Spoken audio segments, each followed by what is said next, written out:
Exhausted from a 14-hour trauma surgery, I ducked into a Gold Coast tea shop to escape a blinding Chicago squall. That is when I saw them, my husband, Matthew. Sitting squarely on his lap was Taylor, the fiancé of my best friend, Ryan. I did not scream. I stepped backward into the storm. Have you ever caught someone in a lie so massive that your world froze in a single second? Drop a comment below. Let me know where you are listening from and what time it is right now. I would love to know who is part of our community. I refuse to scream or make a scene. In my profession, panic is lethal. When a patient comes in with a severed artery, you do not cry or ask the universe why this happened. You clamp the blood vessel. You stop the bleeding. My marriage was hemorrhaging, and I treated it exactly like a massive trauma protocol.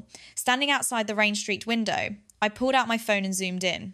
I captured a perfectly sharp, high-definition photograph of his hand tangled in her hair. Then I turned my back on them, walked through the freezing downpour, and got back into my car. I did not drive home to our shared house. I drove straight to the Drake Hotel, checked into a room under my maiden name, and opened my laptop. People often misunderstand the nature of silence in the face of profound betrayal. This is the invisible chain of the survivor. Society expects you to explode, to weep, or to confront the abuser, assuming that silence equates to submission or shock. But my silence was not endurance. It was not a trauma response. It was the strategic, calculated immobility of a predator assessing the terrain. If I had walked into that tea shop and thrown a glass of water, I would have given them exactly what manipulators thrive on, an emotional reaction to weaponize against me. By staying silent, I retained absolute control over the narrative and the timeline of their destruction. Sitting at the mahogany desk in my hotel room, my clothes still damp from the rain, I began the operation. Anger was not loud this time. It was clinical. I bypassed the personal joint accounts entirely and logged directly into the corporate electronic banking portal for my private orthopedic clinic. As Chief Financial Officer of the hospital network, Matthew had assumed broad administrative privileges over my personal practice's finances.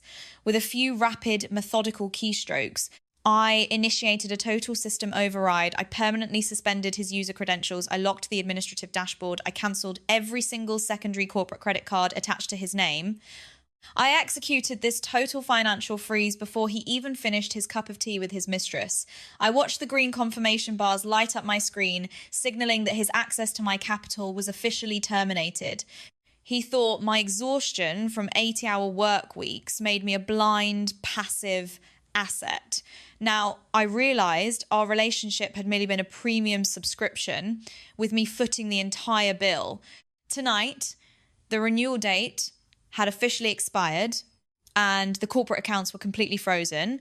I rubbed my eyes, attempting to summon a sense of heartbreak, but there was only a chilling, absolute clarity. This was not an emotional breakdown. This was an accounting audit. And for the first time in half a decade, I was the one holding the ledger. I let him walk out into the rain, completely unaware that his entire financial infrastructure had just been demolished with a single click. The isolation of that hotel room offered the perfect environment for a comprehensive audit. I ordered a black coffee, opened my spreadsheet software, and began pulling 5 years of financial statements to cover every single day of our union. Our 5-year marriage had been built on a fundamental, engineered imbalance. I was a trauma surgeon, dedicating 80 hours a week to saving lives in the most grueling, high-pressure environments. Matthew was a corporate executive, a man who viewed wealth not as a byproduct of hard work, but as an absolute entitlement. While I was scrubbed in at 2 a.m, meticulously reconstructing shattered femurs, he was supposedly managing our wealth, investing our future. I had trusted him entirely with the back-end logistics of my life. I had been the silent investor in his curated version of reality. As I dug deeper into the exported banking ledgers, the numbers began to tell a story of breathtaking, unmitigated theft. It started small, with unexplained administrative fees and inflated marketing budgets for my clinic that never seemed to yield results. But as I scrolled backward through the months, the transaction sizes grew exponentially. My eyes locked onto a wire transfer executed just 3 weeks prior, $25,000. The routing number belonged to an exclusive high-end international auction house. The item description was vague, but a quick cross-reference of the invoice number on the auction house's public registry revealed the truth. It was a raw, vintage Hermes Birkin bag. A bag I had never seen, requested, or received. I didn't cry. I didn't gasp. I just opened a new tab and started cross-referencing dates. I mapped the transaction dates of his massive expenditures against my hospital shift schedule. The correlation was flawless and deeply sickening. A $12,000 charge for an ultra-luxury ski resort in Aspen was booked exactly during a 4-day weekend, when I was mandated to cover a severe staff shortage in the intensive care unit. $7,000 in fine dining, private somatic therapy sessions, and exclusive club fees aligned perfectly with the nights I was trapped under the surgical spotlight during a brutal citywide blizzard. Every time I was hip deep in trauma, fighting to keep a critical patient's heart beating, Matthew was actively liquidating my hard-earned capital to fund his secret parallel life with Taylor. He had weaponized my deepest professional dedication against me. My grueling sacrifices were nothing more than a reliable funding mechanism for his blatant infidelity. He viewed my chronic exhaustion not with a partner's empathy, but as a highly convenient blindfold. Sitting in the cold, sterile light of my laptop screen, the last lingering thread of marital obligation quietly snapped in two. This was not a man who had made a careless mistake in a momentary lapse of judgment. This was a deeply entrenched parasite who viewed our shared marital assets as his personal slush fund. The betrayal was not merely emotional, it was a highly calculated, sustained financial extraction. I meticulously compiled the evidence, categorizing every fraudulent charge into a devastatingly clear digital dossier. I was no longer a betrayed wife looking for an apology. I was the chief auditor of his absolute ruin, and the math was completely unforgiving. The deeper I dug into the corporate accounting software, the darker the ledger became. I bypassed the basic expense reports and opened the clinic's tax filing preparations for the upcoming quarter. That is when I found the lethal twist. A staggering sum of $150,000 had been routed to an elite private fertility clinic. The billing was heavily obfuscated, but the wire transfer metadata and the line item invoice leaked the destination explicitly. Matthew and Taylor were not just having an affair, they were aggressively funding a secret future together, but the money itself was only half the crime. The true devastation lay in how Matthew had categorized the theft. As the chief financial officer, Matthew had manipulated the digital ledger. He had taken the $150,000 for the fertility clinic, along with the $25,000 for the Hermes bag, and falsely coded them into the corporate books as highly specialized medical equipment purchases and technical research grants. He had intentionally attached these massive fraudulent expenses directly to my personal business's federal tax identification number. But his greed had made him sloppy. To fund these transfers without draining his own pocket, Matthew had leveraged his position as CFO to siphon research grants and operational budgets from the main hospital network, routing them through my clinic's accounts to make the theft look like legitimate vendor payments. He wasn't just ruining my practice. He was actively embezzling millions from the multi-billion-dollar corporation preparing for an IPO. I stopped typing. The gravity of what I was looking at settled over me like a lead apron. He had intentionally established a criminal failsafe. If the Internal Revenue Service ever audited the clinic, the paper trail would point directly to me as the sole owner. This is the trap of cruelty normalization. When you are dealing with a deeply narcissistic personality, they do not just betray you. They proactively engineer a reality where you become the designated scapegoat for their sins.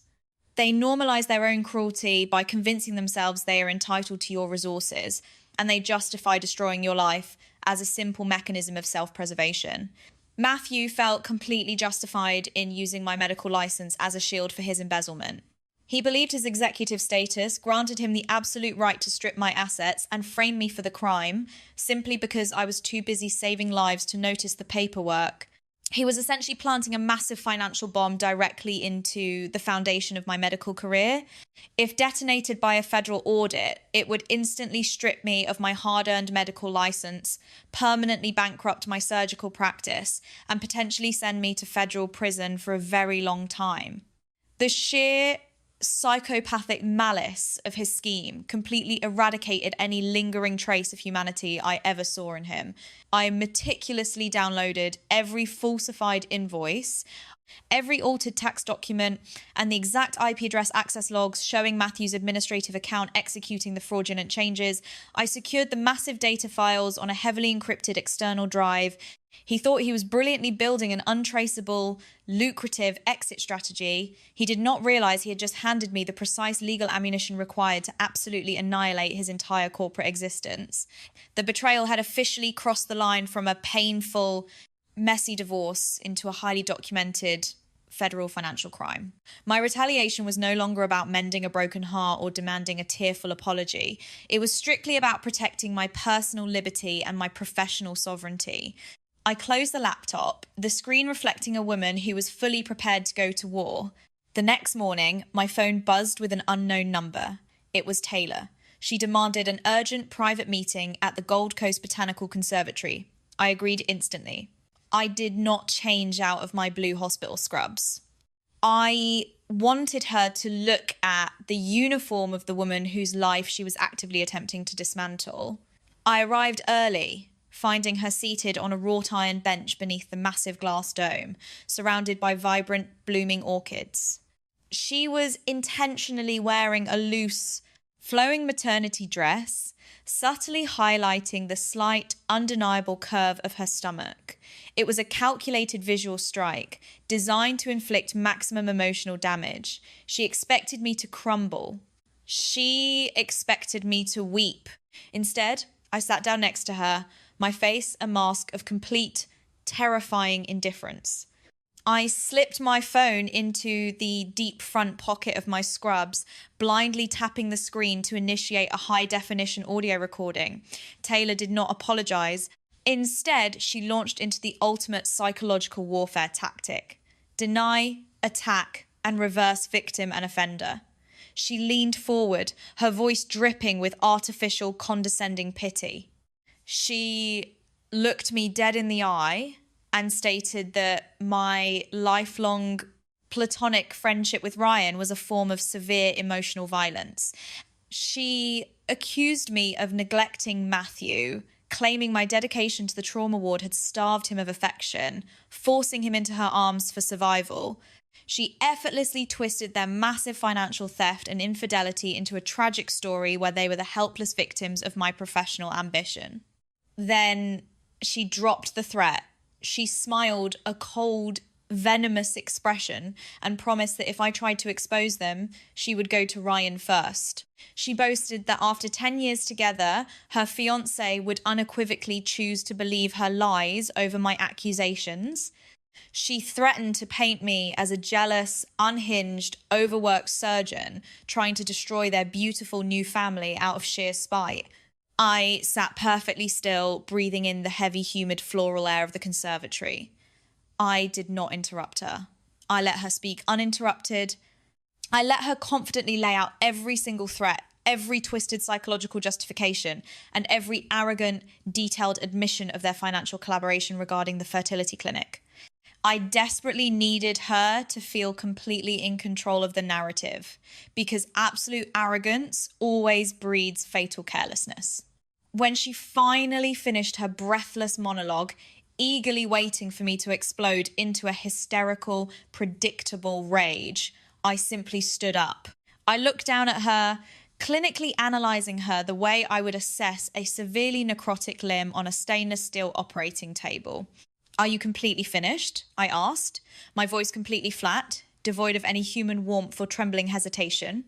She blinked, visibly unnerved by the absolute chilling absence of my emotional reaction. I did not wait for her to formulate an answer. I turned and walked steadily out of the heavy glass doors, leaving her sitting alone in the stifling humidity. The digital audio file, saving securely in my pocket, was absolutely flawless. She had just provided the exact irrefutable verbal confession I needed to secure the final fatal blow against them both. I drove directly from the conservatory to the gleaming downtown headquarters of the hospital network's corporate board. I bypassed the standard administrative channels and walked straight into the corner office of Christopher, the 52-year-old executive legal counsel and master of corporate asset protection. Christopher was a man who viewed the law not as a blunt instrument, but as a highly precise surgical tool designed to amputate liabilities.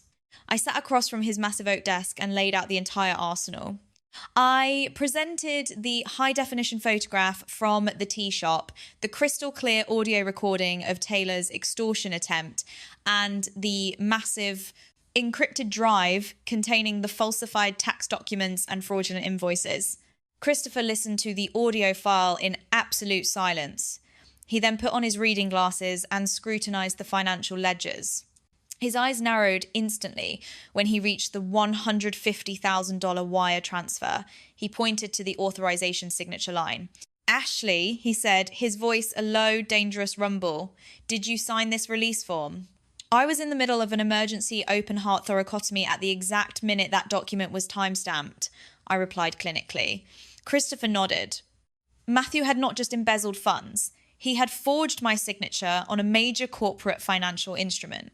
In the eyes of the law, that elevated the situation from domestic fraud to a massive corporate liability. The hospital network was currently preparing for a highly anticipated multi-billion-dollar initial public offering. Having a chief financial officer actively forging documents and laundering money through a subsidiary medical practice was a catastrophic threat to the entire board of directors. Christopher did not offer me a tissue or a sympathetic hug. He offered me the absolute crushing power of the corporate legal system.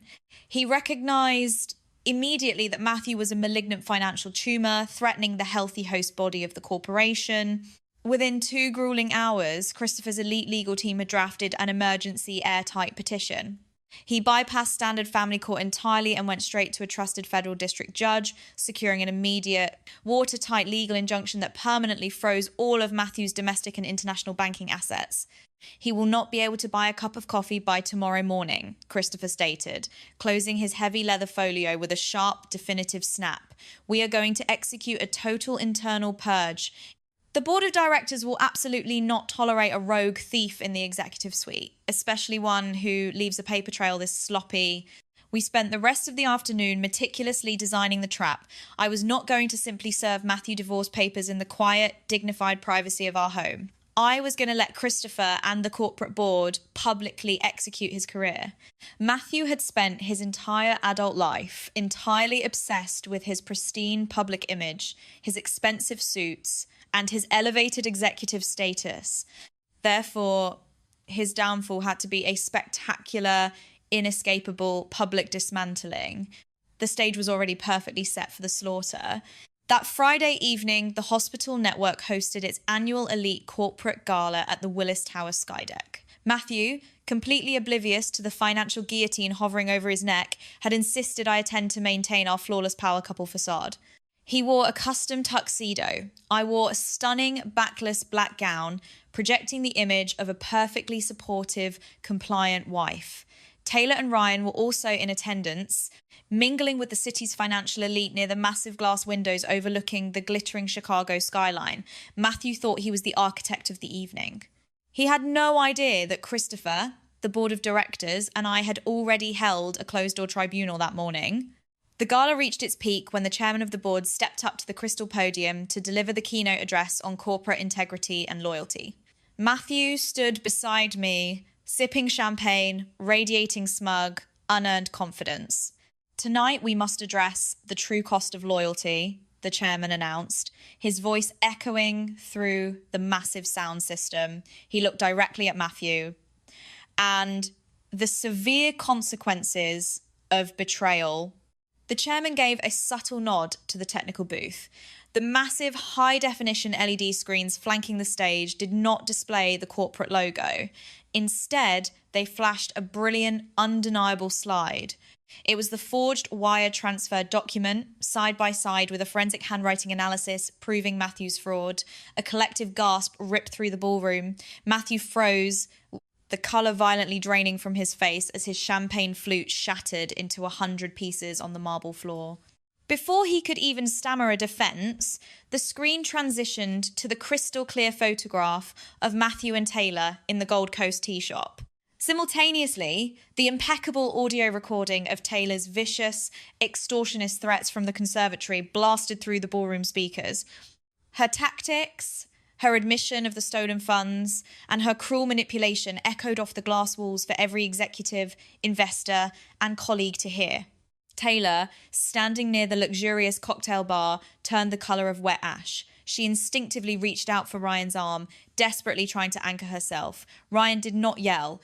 He did not cause a chaotic scene. He looked up at the massive screen, processing the ultimate betrayal, and then looked down at the woman he had faithfully loved for a decade. With devastating, quiet precision, Ryan pulled the expensive diamond engagement ring off her trembling finger, dropped it directly into her glass of ice water, and walked away without ever looking back. Christopher stepped out from the dark shadows of the stage, flanked by 4 massive, unsmiling corporate security officers. "Matthew, you are officially terminated for cause, effective immediately," Christopher stated, his authoritative voice cutting sharply through the stunned, breathless silence of the ballroom. "Your corporate and personal assets are legally frozen, and federal authorities have already been notified of your massive financial fraud." The security team moved in seamlessly, firmly grabbing Matthew by the arms. They escorted him and a sobbing, utterly ruined Taylor out of the Skydeck ballroom, physically dragging them away from the absolute pinnacle of the high society they had so arrogantly tried to steal from. I stood perfectly still in my black gown, holding my head high, watching the trash systematically take itself out of my life forever. The legal and professional aftermath was swift, brutal, and flawlessly executed.